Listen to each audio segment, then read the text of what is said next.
resultado es el que es, punto. Visto cómo hemos llegado al final, parecía que teníamos los 3 puntos en el bolsillo y nos íbamos con los 3 puntos.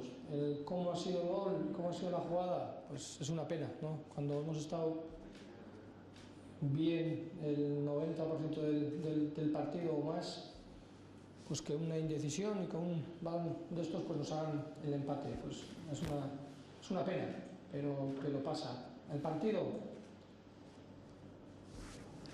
creo que el primer tiempo hemos estado más o menos cómodos sin que el contrario nos hiciera mucho peligro.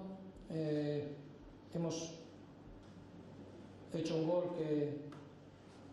que nos han anulado con bastantes dudas, porque ni uno ni otro estaban bastante convencidos de nada y nos lo han anulado. No sé qué es lo que ha pitado, además con tarjeta, no, ni la tele me lo ha aclarado.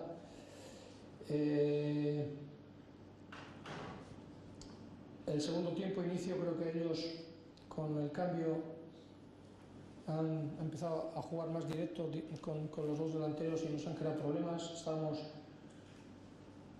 a la par defendiendo con ellos 2 contra 2, tampoco queríamos meter el equipo más atrás y ahí creo que en 20-25 minutos hemos pasado bastantes problemas, ¿no? Sin igual grandes ocasiones de gol, pero sí que merodeando nuestro área y con pasando dificultades.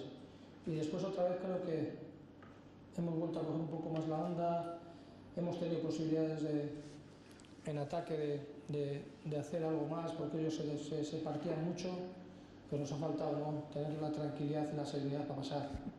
Y luego pues eso, el gol del 0-1 y el empate.